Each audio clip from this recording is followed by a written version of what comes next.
Conversations with Niki is brought to you by studyapps.co.za, South Africa's leading education app for tablets. Hello and welcome. It is always such a privilege to be with you. This is Conversations with Niki, and I am Niki Seberini. Thank you so very much for tuning in. I'd like to welcome our syndication partner listeners, and that is Eldo's FM, Chai FM, Kawi FM, West Coast FM, MC 90.3, that's in Plet, Neisner FM, Wild Coast FM, and Bay FM. And well, guess what? I mean, I've been talking about this Colpad 2 7-inch Wi-Fi tablet that I'm giving away courtesy of Tablet World, and you have one more week to go. So next week, Lawrence from Tablet World will be coming into the studio. All the names, all the people who have liked my Facebook page, their names are going to be put into a box. He's going to be pulling out a name, and we will be announcing the winner of the Colpad 2 7-inch Wi-Fi tablet. And wherever you are in South Africa, we will make sure that it gets to you. So if you haven't liked my Facebook page, quickly go along to facebook.com/conversations with Niki, which is one word, Niki is how I spell my name. Like it, and then you too can stand a chance to win that Colpad 2 7-inch Wi-Fi tablet. Please do continue with the wonderful emails that I'm getting, the feedback of the shows that you're enjoying, that which is maybe not connecting so much with you. I'm really, really enjoying that feedback. So thank you so very much. It was really a couple of weeks ago that I was getting my kids ready for school. And of course, it's all about uniforms, and it's all about getting their books ready and dropping them off early in the morning. And as you give them that hug and they wave goodbye, you look on and you feel their excitement, you feel their slight anxiety and trepidation, but really moving forward and moving on. And as a mom, that is what you really want to see when you drop your children off at school, for them to see in them hopes and dreams that you have for them, and you see it in them reflected in their eyes and in their hearts. So that was me a few weeks ago, and I will never forget the feeling the next morning switching on my radio and hearing about a young matric pupil who had hanged herself at her home in Hurlingham on the very first day of going back to school. And I remember being shocked, only because I was so reflective of how I was feeling about my children going to school, because that's what we want as parents. And I started to think about this young teenage girl who had her whole life ahead of her, first day of matric. And she was in such despair and in such an awful place that she decided and she wanted to end her life. And it just got me really thinking about that which is happening more and more in South Africa and around the world. But I'll tell you something, that according to the South African Depression and Anxiety Group, South Africa has an extremely high suicide rate, and this obviously needs to be addressed. According to SADAG, 23 people commit suicide every day countrywide. And there are a further 230 attempts. And this is more suicides than in America and in the UK. And that is extremely disconcerting. And who is really being affected? Our teenagers. That time of your life when you should be feeling free and you should be excited about what the world has to offer. Teenagers, and many, many teenagers, are feeling the complete opposite. Now, this is a very important show. This is an important show because you may be a teenager who is feeling deep, dark, down, depressed. You may be a parent of a teenager, and you know that something's happening with your child, but you just don't know what it is. You don't know what to do. You don't want to go there. Maybe you want to just keep conversation light, or maybe you just want to ignore it. Maybe you're a friend. Maybe you're a relative. This show is for all South Africans. It's a very, very important show, and I really do hope that you're going to gain from the expertise and the stories that are going to come your way on Conversations with Niki. So I would like to start off by introducing my first guest, Professor Schlebusch, who is the professor and the founder and former head of the Department of Behavioral Medicine at the Nelson Mandela School of Medicine at the University of KwaZulu-Natal in Durban. He's also the former chief clinical psychologist in the KwaZulu-Natal Provincial Department of Health and chief consultant in behavioral medicine at various hospitals in Durban. Professor, Thank you very much for joining us. I know that you're very busy and your time is so precious, but it's such an important message. Thank you for coming onto the show. You're very welcome. Professor, let's just look at the difference between feeling depressed, depression, waking up one morning and just feeling low, or maybe feeling a bit despondent, or maybe feeling a bit anxious, and why it's important that we should be discussing the differences. Well, I think that's a very important question. Maybe one should just look at the symptoms of depression first. Okay. And it's also important to remember when I list these symptoms now that not everybody has all the symptoms. Mm-hmm. One may have only some of these symptoms. And also they're not present all the time. They fluctuate. But generally speaking, the first symptom one would look for is a depressed mood. That is, you're just feeling flat and down. Your affect is not what it normally is. You're not happy. You're just generally not in a good place. Then following that, often there's a feeling of loss of pleasure, a loss of interest in the things that normally entertain you, the things that you normally find useful and exciting. These things just suddenly don't matter so much. And if this progresses, then we see a change in appetite often in the young person, and also sometimes a change in weight. Now that appetite change can be either they eat more or they eat less. Mm-hmm. Often when they eat more, it's like a kind of a fixation on trying to deal oral gratification, dealing with their stress or their depression. If they eat less, then it's just a question of not really feeling that they want to eat anything because they don't have an appetite. Yeah. Then that's also often associated with sleep problems. It's difficult to fall asleep. They wake up in the early hours of the morning, toss and turn, worry about things that they shouldn't be worried about, and so on. Now, with this, if these feelings progress, then we sometimes see a kind of a psychomotor agitation. They become restless, or the opposite. They become very sort of physically retarded in a way that they don't want to do anything, move. They slow up. Mm-hmm. And then they complain of fatigue, they're tired all the time, poor self-esteem, they don't really believe in themselves anymore. And often also the symptoms are associated with cognitive deficits like memory issues.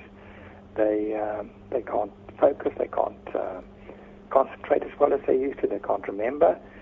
Now, if you take that whole package and you combine that with feelings of hopelessness, and we really define hopelessness as negative expectancies of one's future.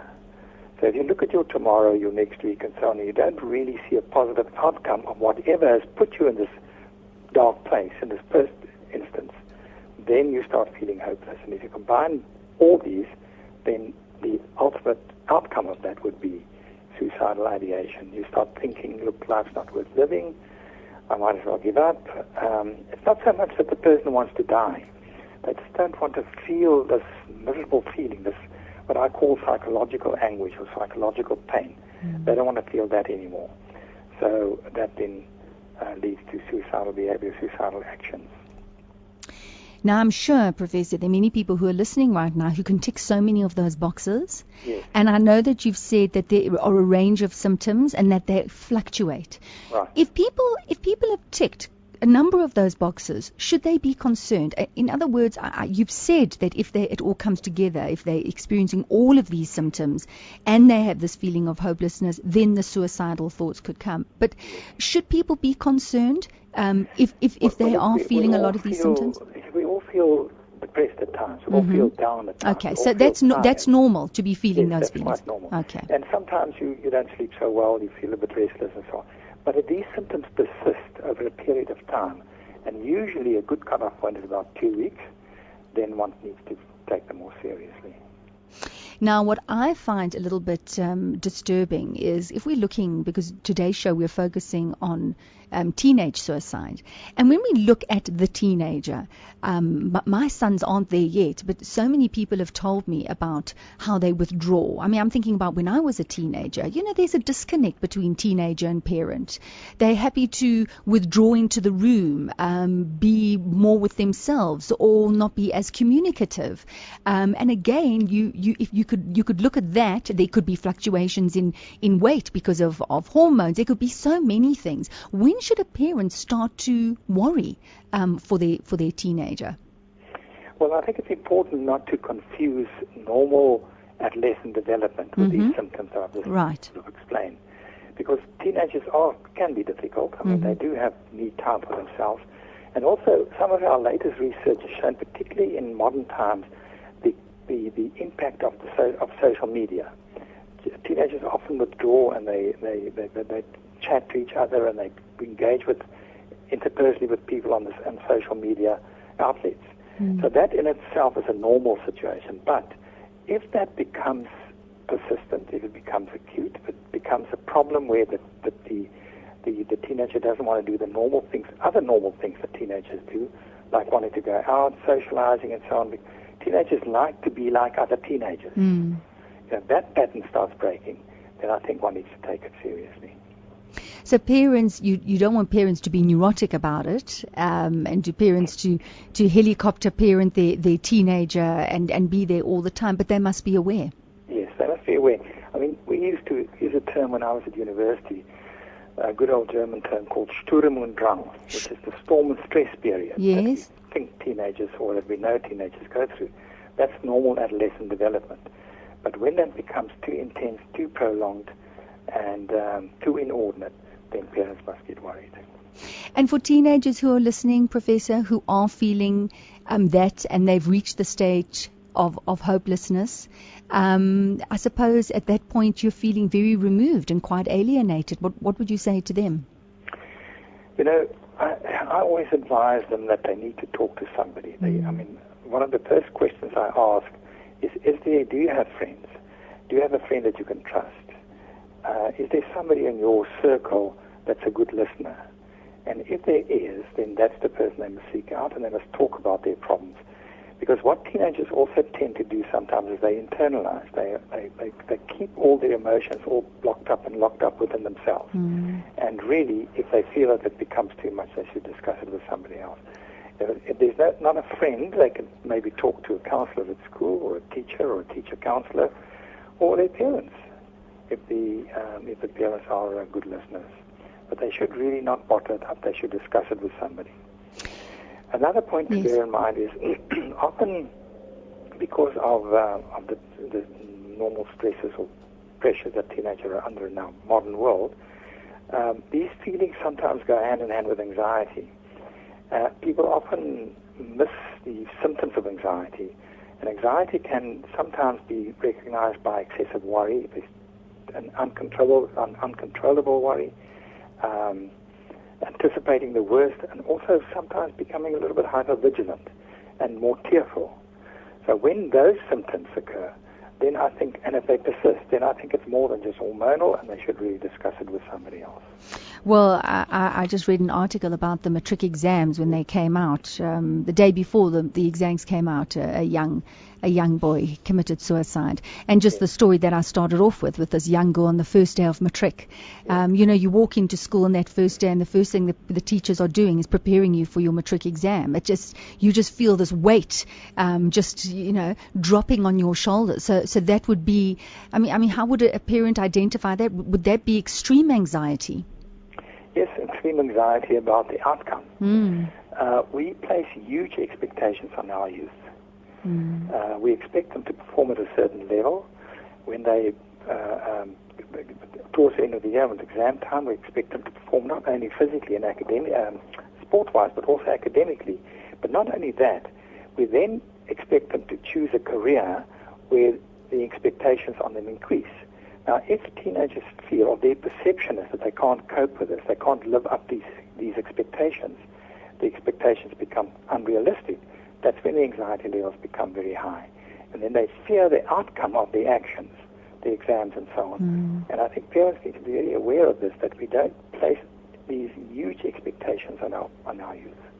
We do have different personality types, though. So you're going to have one teenager who will be faced with those stresses and will take it in their stride, and the other who, as you say, just projects forward to the outcome and it becomes very anxious about that. Again, as a parent, how does one identify that? Well, you quite right when you say different personalities respond differently to stress. I mean, there's such a thing as eustress, which is positive stress. So some people do well when they are faced with challenges. They actually, that acts as a kind of a motivator for them.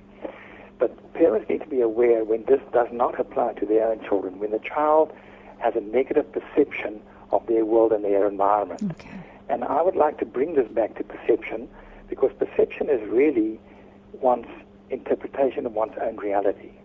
And a teenager might have a totally different perception or interpretation of his or her reality as opposed to what the parent's interpretation is or the teacher's interpretation.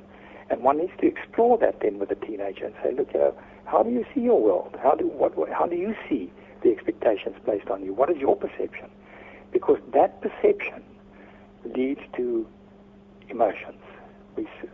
First of all, leads to thought patterns. We think the way we perceive our reality, and then we feel the way we think. So the emotions follow the thought patterns, and then we act on our emotions. So if your perception is, look, I can't cope with this is too much for me, then that's what you're going to start thinking. You're going to start thinking, look, it's beyond me. I might as well give up. And the emotion that follows are the symptoms we described, the anxiety, the depression, and so on. And the behavior then is take an overdose, hang yourself, or cut your wrist. Professor, I'm going to ask you to please stay with us, because I have in the studio a young lady who has volunteered to share her story with all of us. And there's so much power in the story, because, it's one thing talking about something, but it's quite different when someone relays their personal experience. And I have in the studio Dikelede Rasebechele. I hope I pronounced that correctly, Dikelede. It's Rasebechele. Rasebechele. Thank you so much, Dikelede, for coming into the studio. Now, you and I chatted yesterday, and you've been listening to the professor. And I asked you, I said, because you are a teenager, you have been through depression, you have had suicidal thoughts, but you've had someone who has helped you through it. And so that's why you've come onto the show to share the story. But I asked you to go back to when you were a young child. I mean, what was your childhood like? Were you a happy, upbeat young girl? How do you remember your childhood? I was a very happy child, very upbeat, and it was happy, although when I was 8 I lost my mother. But having my aunts, my sisters, my brothers and cousins, and my dad around me, and my friends, it was just, I think about her when I was just alone on my own in my room. But other than that, I had a very good childhood. From you were supported and loved. Yeah, I was very much loved. I was pretty much loved by Who did you people. talk to, though, about the loss of your mom? I mean, you talk about in your room you would think about it, but did you share those thoughts with others? No, I didn't share them with anybody. I'll just write them down. I have a diary book, and I just write them down, write my thoughts out. Sometimes I'd write them down in the form of a poetry. So that really helped me, and it was really soothing in a way. But I couldn't go to somebody and talk to them and say, okay, look, I'm missing my mother and this is how I feel, blah blah blah. I couldn't do that. Why? Did you feel that you had to put on a happy face for everyone? Was it too difficult to talk about it with these people? Yes, I felt most of my friends didn't know my mother that well. So just to go to somebody and talk about her, I felt, no, it's not nice, to just burden my friends with my own luggage, about my mother. So I just kept it inside. Now, when you were 14, your life changed considerably. Yes. Can you share what happened at the age of 14? When I was 14, I had a baby, and that's when my life changed. Just having to juggle between my schoolwork and being a mother, it was hard, but I managed because I had my family there with me. So having their support yet again, it was good. It really did wonders for me. But Dikelede, you're 14 years old and you're pregnant. Yeah. And that's young. Yes. So let's talk about when you found out that you were pregnant. Did you approach your dad? How did you tell your aunties? Were you ashamed in the beginning? Did you withhold it from them for as long as possible? What was that experience like for you? When I found out, I was like 19 weeks pregnant. Mm-hmm. So I was shocked, very shocked. The doctor telling me, "Oh, okay, you're 19 weeks pregnant," because when I went to the doctor, I was having some pains on my bladder, so I thought, oh, it's just bladder problems. So now having to discover that it's not that I'm pregnant, I withheld it from my family and for like a week, and until my aunt decided to go to the doctor and requested my medical file, and she found out that I was actually pregnant. Sure. And then they confronted me. And how was that confrontation? I was so scared. I Sure. was ashamed, and I just couldn't look them in the eye. And like any other teen, the first thing that came to my mind was abortion, but they refused. They said, no, we'll look after the baby, we'll care for him, we'll love him, we understand you're very young. And so again with them, everything changed. Okay, so they supported you. And did you carry on at school while you were pregnant? I carried on at school while I was pregnant, and stayed at home for a month for only August, because I gave birth in July.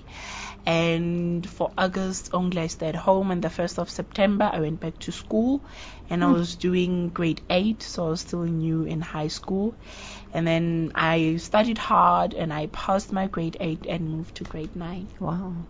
Well, and being at school and being pregnant, how did people respond? Your friends, your teachers? I had my 2 special friends from school and another one from home, and my cousin.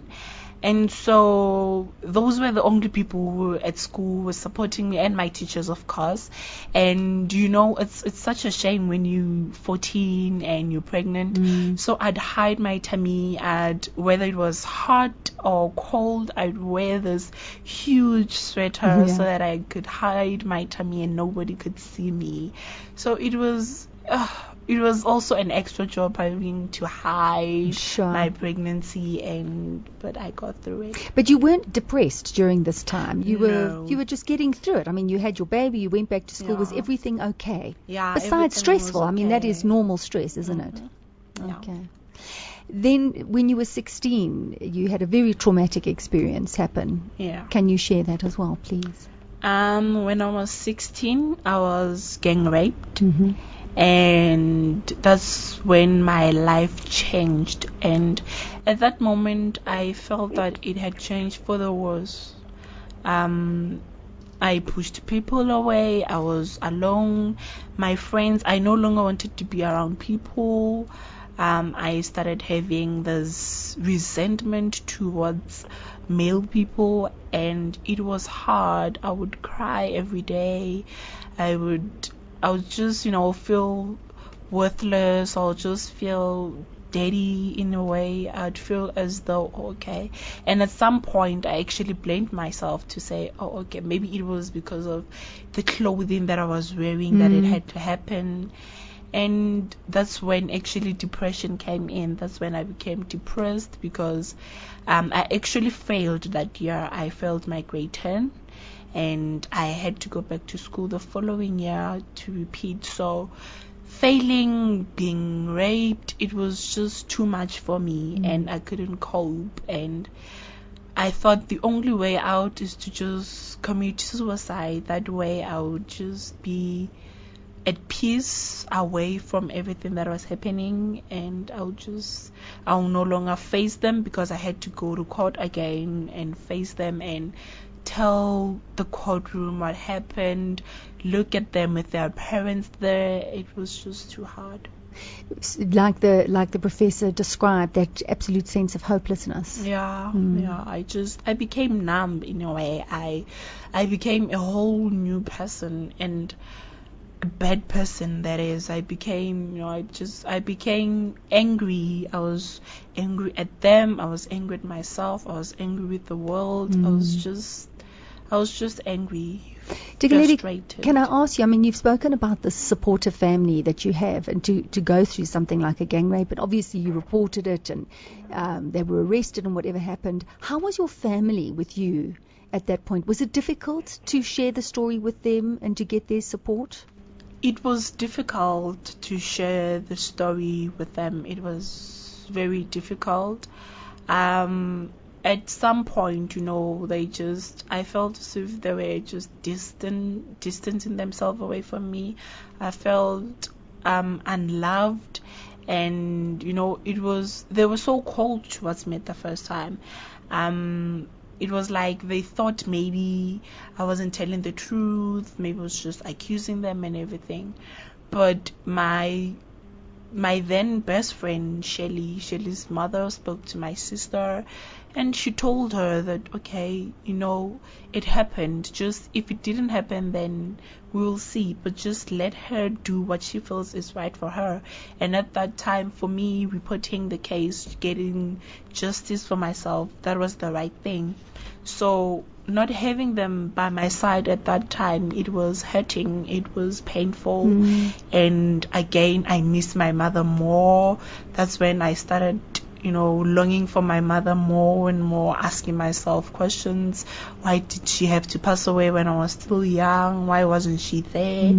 And it was really a rough road that I went through, and yeah. You feel very alone. Very isolated. I felt very alone, and I started isolating myself also from people. And I would just, again, write in my diary book, write in my papers, Even when I was in school, I would write at the back of my books, okay, today I'm in maths class, I'm feeling really down and everything. And it was hard, especially with them not being there to support me. It was very hard. And you mentioned having these suicidal thoughts. Yesterday you told me that you were cutting yourself. Yeah, I started cutting myself. I just when I felt that, okay, it's just too much, the pain, it's unbearable, I'd buy like a razor, and then I'd slit my wrists and then my thighs also. And for me at that time, I felt as if the pain was just getting out of my body, and I was feeling, okay, yeah, this is better. It's better than the pain that I'm feeling. Really? And the physical pain of the cutting? No, yeah, the physical pain of the cutting. But it was just, it was something that was in my mind. Yeah. I wanted to feel that way. I wanted to feel as though the pain is not there, even though it was.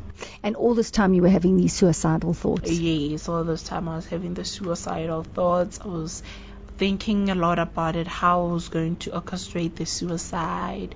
And it was tough, but at that time, I just thought, okay, it's only me. I was thinking I was selfish. I was only considering myself, what I was feeling at that time. My friends, my family, my studies, my son, they were not my priorities at that time. The first thing that I just wanted to commit suicide and get it over and done with. We're going to take a break, Dikelede. Thank you very much for sharing so far. And after the break, we're going to continue, and I'm going to be calling you in, Professor, just to talk about what Dikelede has shared so far. And then, of course, Dikelede will be talking about the people that intervened and that made a huge difference. If you have just tuned in, welcome. It is Conversations with Niki. I'm Niki Seberini, and we're talking about a very, very important discussion, and that is teenage suicide. I have Professor Schlebusch and Dikelede Rasebechele in the studio sharing her story. Let's take a break.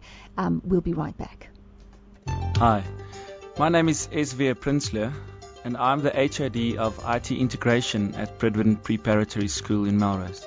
We started using study apps about 6 months ago and have seen astonishing results. We were quite amazed to see how quickly the kids have been able to use study apps and the benefits it has shown with regards to reinforcing what they've already learned inside the classroom. I would highly recommend study apps for any school. Studyapps.co.za. Interested in seeing the faces behind the voices? Visit Radio Today's website at 1485.org.za and click on the Your Hosts link. Well, welcome back. And as I said, if you've just joined, it's super to be with you. Always a privilege to share your time. Thank you so much for tuning in. I'd like to welcome our syndication partner listeners. That is Eldos FM and Chai FM, Kawi FM in Port Alfred, West Coast FM in Namibia, MC 90.3 in Plet, Neisner FM, Wild Coast FM, and Bay FM in the lovely PE. Great to be with you, and thank you very much for tuning in. Just another reminder that I am giving away that Colpad 2 7-inch Wi-Fi tablet, and next week Lawrence from tabletworld.co.za will be in the studio, and we're going to be drawing a name. So if you have liked my Facebook page, then you stand a chance of winning the Colpad 2. If you haven't done it yet, go to facebook.com/conversations with Niki, which is one word, and Niki is spelled Niki. Like my page, and then your name will also go into this little box, and we'll be announcing that winner next week. I started off talking about the fact that this is such an important topic, just depression in general. Last week I had Ruby Wax on the show, and she spoke about 1 in 4 people suffer from depression, and she shared her story of her personal battle with depression. This week we're talking about teenage suicide. So I have on the line Professor Lawrence Schlebusch, who's been talking about teenage suicide. We were looking at the symptoms of depression and how it then leads to suicidal thoughts. And I have Dikelede Rasebechele, who is sharing her personal story with us. So, Professor, I'm going to bring you in at this point because you've heard Dikelede's story. She is going to continue with where she went and where she found where there was a lifeline, someone to help pull her out of this very dark space. But what are your thoughts and feelings on Dikelede's story so far? Well, it was very interesting to listen to her. She's almost like a textbook case of what I was describing earlier on, that this is classical of the kind of problems that teenagers experience when they become suicidal. Firstly, she had all these perceptions about herself and about people not understanding, and that she is like not fitting into a group anymore, society or family. And then she had those feelings of hopelessness and not seeing a way out of the situation. And then she also spoke about the psychological pain that became unbearable, and for her almost to get back into touch with reality, she had to start cutting herself. So all these are the classical symptoms that we see in the suicidal process. And I think one should maybe emphasize here that suicide or suicidal behavior is a process. You don't just get up one morning and do it. By the time that you actually do it, you've been thinking about it for a long time. It waxes and wanes. And her story fits into that. And then in the end, she could see no other way out of this pain but to escape life. And I think at that point, what happens is, and she might want to sort of verify this, your thinking process becomes narrowed and you can't see alternatives for yourself. And this is exactly what happened to her. And I think it's incumbent on us, other people who come into contact with someone like her, to show her or to show young people that there are other ways, there are other solutions to the problem, that you don't have to use suicide as an inappropriate problem-solving skill. It's not a problem-solving skill. It actually, there are other ways of dealing with problems. And that's maybe the message that one should send out here, that suicidal behavior is inappropriate. It's not the correct way to solve your problems. There are alternatives. Well, that's very interesting because someone did come in at that point who communicated just that. And Dikelede, I'm going to go with that story, but I think, Professor, it's very important to talk about, you've said it's not an appropriate alternative. It's not the choice. It's not what should be done. Now, there is a stigma attached to this, isn't there? When you are not suffering from depression, when you are not in that state of hopelessness, you can't possibly understand what it feels like for another human being to feel that way, what it feels like for another human being to be in such a state of pain that they would rather end their life. And I think perhaps we need to look at that stigma as well. I think that we need to look at the way we see suicide and how we respond to families, to friends who have lost one to suicide. you want me to comment? Please, please. Yeah, I think it's important what you say. Suicide or suicidal behavior is not a diagnosis. It's not an illness or a disease. It's a form of behavior. And it's a behavior that can lead to your demise, and we want to change that kind of behavior.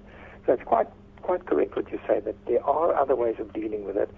And what I find in working with people who end up in this kind of position is that they almost like sort of slip into a psychological groove or a psychological rut, as it were, whereby they can't, it's like a depth, a dark place they slip into where they can't see alternatives. And the deeper you fall into that sort of emotional hole that this young lady found herself in, the less they can see a way out of it. And we need to actually show them that there is a way out. And the only way we can really do it is if they do open up and discuss it with someone. And be really understanding of that. Dikelede, someone came into your life. It was a teacher. Yes. Did you go and speak to this teacher, or did he just approach you because he saw in you this hopelessness? A friend of mine tried talking to me at first, and she gave up because she could see that she wasn't getting through to me. And she said, but you can go and talk to our LO teacher, he's very good with such things, and say Shabalala will always be there for you, you'll talk to him and everything. I said, okay.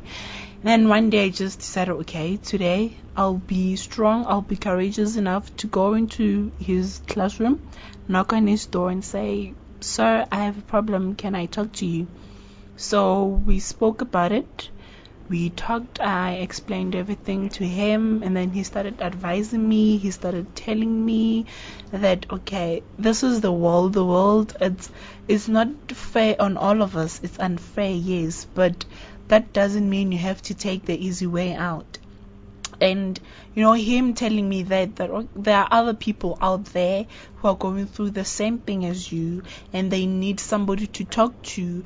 I suggest you talk about it, and you'll find a way out. And when I spoke to him every day I could just go to him, say I have this kind of problem. Last night I couldn't sleep. It was because of this and that. And he would tell me, okay, I suggest you do this and that. Find an alternative way of dealing with it. It's like this and you swear that he was a psychologist. And then there were student social workers at school. He referred me to them. I started talking to one of the social workers, and I had some of my teachers, and of course Sir Shabalala, he was also there. That was, for me, it said to me, okay, then it means you're not alone, and you have the biggest support system ever, and you can beat this. And after a while, Sir Shabalala actually sent somebody to come and talk to me. It was another girl who was going through the same thing, and talking to her, and I saw myself in her, and I got a better understanding of what I went through, and it broke my heart, thinking, okay, I went through this, and I just didn't realize how bad it was.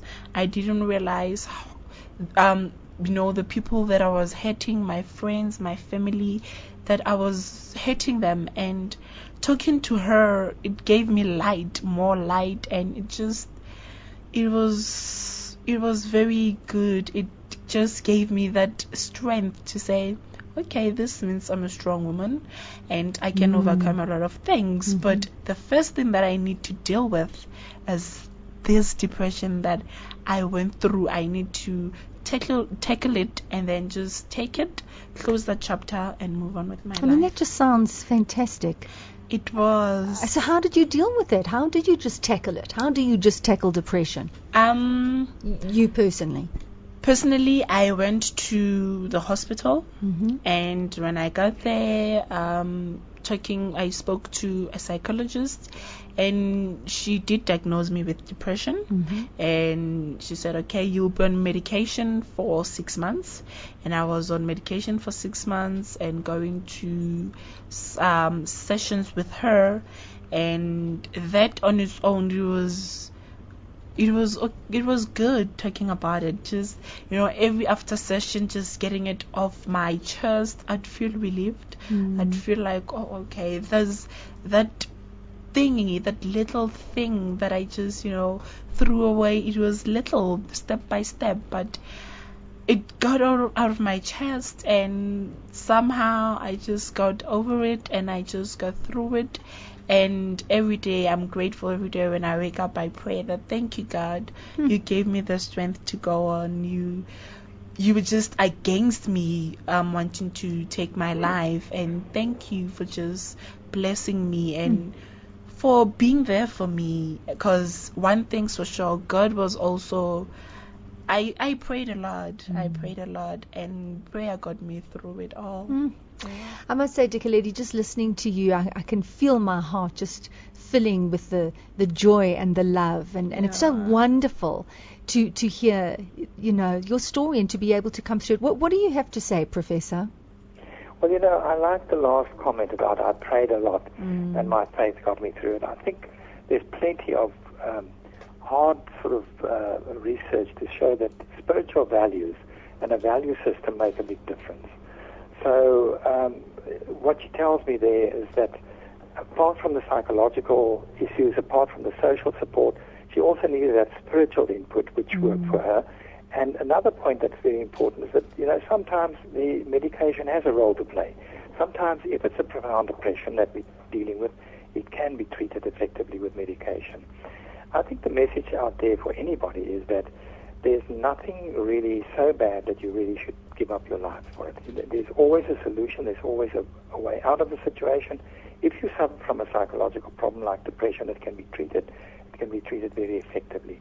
And if there's nobody you can talk to, there are other support groups like we've now heard. I mean, there was a teacher, there were various people. You can go to your local hospital. And there are NGOs like SADAC, for example, that you can call and to talk and discuss these problems with. And if they can't help you, they will advise you and send you to the appropriate source. Professor, what do you think of Sir Shabalala, the way he approached it, saying, you're not alone, there are others who have experienced it, and you need to be able to talk and help others, and automatically put Dikelede in a position of being of service. So another girl came and shared her story. What do you think of that? Well, I think that's very valuable advice. I think it's very important. Support groups are very important for anything, ranging from physical disease to psychological problems and suicidal behavior. It makes you realize that you're not on your own, that you're not alone, that there are other people. But we know also that by helping others, you actually help yourself. That's one of the best sort of therapeutic exercises. Also, she said earlier on that she wrote a lot. She wrote poetry. She wrote down her thoughts. That's very therapeutic. But one needs to share that with somebody else in order to feel better. And her story to show that it worked. The more we give of ourselves and the more we help others, we realize that, of course, that we're not alone in this world. What stands out for me is being brave enough to go and approach this teacher, because you've said that's such an important part of the process is reaching out and speaking out. I mean, Dikelede spoke about her mother passing away when she was 8 years old, and Dikelede, you were saying, you had such a wonderful support system, but no one actually knew how you were feeling. Yeah. You put on a particular mask, and you were the daughter and the sister, and you did the niece, and you did what you had to do. But no one really knew how you were feeling, and people only really knew how you were feeling when you approached Sir Shabalala. Yeah. And Professor, I just think that it's stepping across that chasm, saying I can speak, and there will be someone who will hear me, because some people feel so alone there. The other sad part of this whole story, of course, is that children who grow up with unpleasant memories, like losing a mother at that tender age, are at risk for developing depression later on anyway. So we need to make sure that children don't have such unpleasant, unhappy memories. And if they do have, the way to deal with it is to talk and discuss it with somebody, not to isolate yourself and withdraw. The natural reaction of the child is to withdraw, because they feel that nobody understands them. There's nobody there that really understands where they're coming from. And that's why I used the term perception earlier on. We need to change people's perceptions. We need to change their interpretation of their reality and show them there's a completely different way of looking at this. And I think her story can be very helpful in this regard, with other people who might be listening, that, it doesn't help to bottle up your feelings. It's much better to go and discuss it with somebody. Do you think that that's why in South Africa more males commit suicide than females? Because it's easier for females to talk? Yeah, that is one of the reasons. There is this sort of statistic that more males commit suicide, but more women try, more females try, or attempt suicide. One of the reasons I think for that also is that males tend to use more aggressive methods, more violent methods, and therefore they're more likely to succeed, whereas women would cut themselves or overdose or so, and then one could save a life. But you are right in saying that women do tend to talk about their problems easier, men tend to bottle it up. There's this myth that we're still perpetuating in our society that cowboys don't cry, and that's absolute nonsense. Men have these emotions, and they should also discuss it. Professor, thank you so much. Thank you so very much for coming onto the show, sharing your expertise, and I really do hope that for listeners out there who maybe they themselves are suffering, or their teenage children or friends or whatever, that we've shone a little bit of a light on the subject, and that we can go in the right direction, because for what really stands out for me, as you said, it's not an option, it's not the choice, it's not the direction we should be taking. There are alternatives. So thank you very much. Is there anything else that you wanted to leave our listeners with before we say goodbye? No, maybe just reinforce that latter point, that suicidal behavior is an inappropriate problem-solving skill. So if we have a problem, we must find more appropriate and more viable methods to solve the problem. And nothing is worth killing yourself for. Thank you very much, Professor. You're very welcome. We do appreciate it. Professor Lawrence Schlebusch, just sharing, as I said, that expertise, and so important. It's not an appropriate way of solving those problems. But when you're in that very dark place, that's the alternative, and that's why you need people to help you. Dikelede, your parent, your father, your aunties, you went for help. Were they aware of just how close you were to taking your own life? No, they were not aware. It just because I would isolate myself, they couldn't see. They just thought, oh, okay. With the whole rape ordeal, they thought she was just going through something. And to them, they thought it's normal, because anyway, they're older people. They don't believe in such things. Because when I came back home from the hospital for my first session, the first time I went there and got my pills, when I came home and told them that, okay, I was suffering from something, I'm suffering from this type of thing, and it's like this, and they thought, no, you're not suffering from it, you're just making it all up, that's not how it is. And they couldn't understand that I'm going through something that was so tough, and something that I needed them to be with me on. It was not, I wanted them to understand that it wasn't my journey, it was our journey, and I needed them with me. Yeah. Were you able to tell them that? I told my sister that I do really need them to be with me, and luckily my friend, who was aware that I was having the suicidal thoughts, she spoke to my aunt's son, he's my cousin, and he passed on the message to my sister, and that's when they became aware that, oh, okay, something like this is really happening to me. And if it wasn't for my friend, then it means they wouldn't have been aware of it. So your friend was so instrumental. So you've been through it. You know what you went through. And yesterday when we spoke on the phone, you said you want to be able to help others. Yes. Yeah. In your community, is it difficult to talk about depression? Is it difficult to talk about the fact that you are in that dark place and you're feeling hopeless? Our community, it's very, like, the women, the parents, everybody's just supportive. So it'd be easy for us to actually go into our community and talk about it, and talk to the parents and the teens, and just let them know that there's a serious epidemic that's happening, and it's affecting teenagers mostly. So with within our community, I think it would really make a difference, and they would listen to us. So what are you going to be doing? There's a friend of mine, my best friend. She has a youth club, and it's called Bonsanang Youth Club. And Bonsanang Youth Club basically is just a club where they work with youth, teens, toddlers, just everybody. And so my friend and I were actually talking about it yesterday. After I spoke to you, I talked to her and I told her that I was speaking to a woman called Niki, and I'll be on her show tomorrow, and that I'd really like us to approach SADC and talk to them and find a way so that we can come to our community and address the teens and parents and let them know about depression. Well, I've got someone from SADC on the line, actually, just to share what SADC does, and that there is an organization there that people can reach out to. And maybe Cassie can listen to what you've just said, because I think it sounds fantastic. I'd like to introduce Cassie Chambers from SADC, the South African Depression and Anxiety Group. Cassie, hi. Thank you so much for joining us. No, thank you so much for doing the show and having me on the show. Listen, as I said, it's a very important topic. I mean, depression is a big topic. Today we happen to be focusing on teen suicide. And I have Dikelede in the studio who's been sharing her story. The pivotal thing was that she had the strength to go and speak to a teacher. And that was the beginning of her recovery.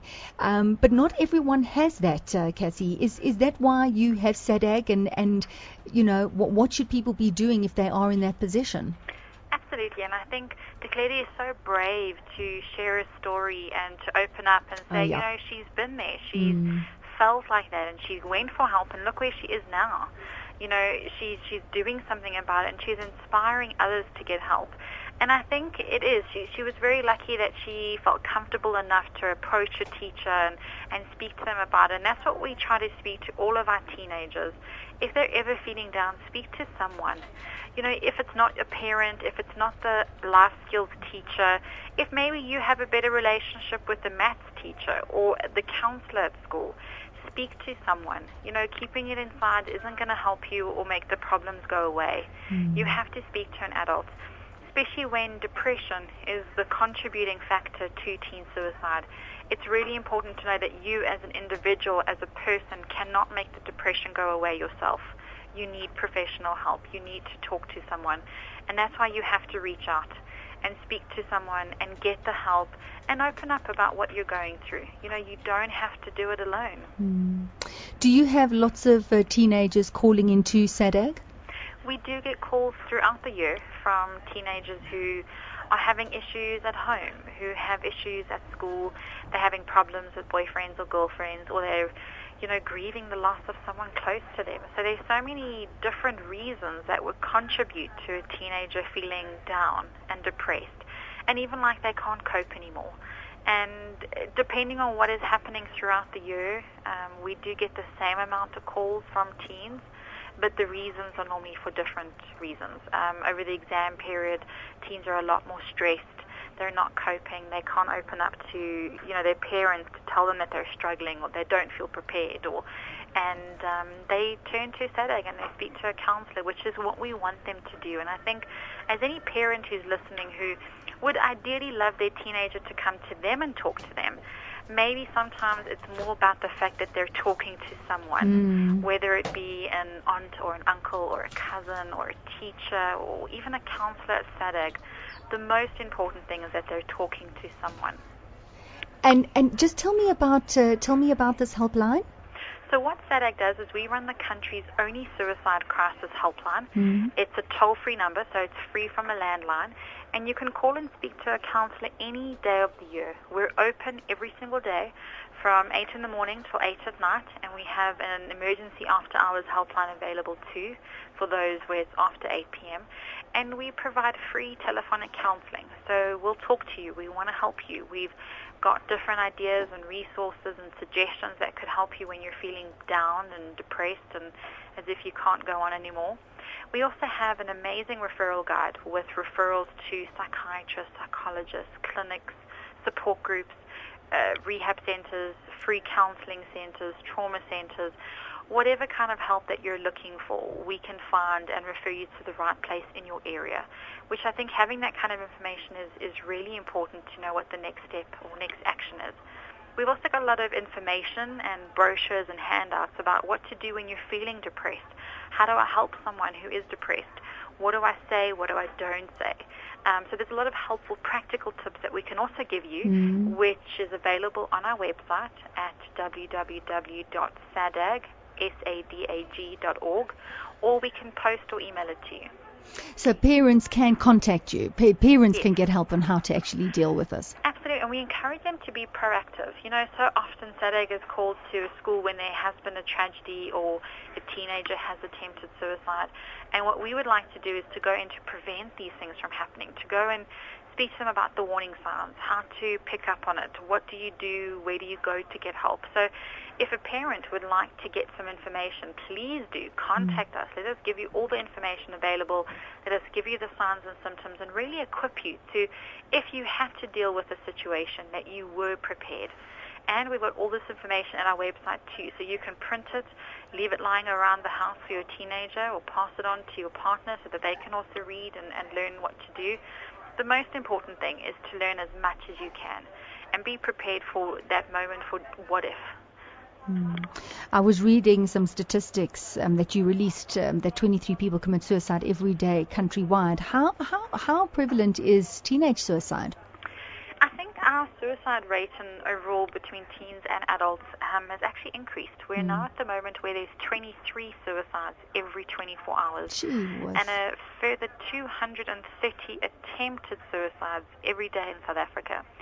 Our teen suicide rate is, 9.5% of all teen deaths. So nearly 10% of all teen deaths are due to suicide, with 1 in 5 teenagers attempting suicide or who have attempted suicide. So if you think of a classroom of 20 or 30 kids, there's quite a few people in that one classroom who have felt so helpless and so hopeless that suicide was the only option for them. And I think that in itself is scary enough for us to do something about it and to prevent even one more tragedy from happening and devastating an entire family, a school, and the community.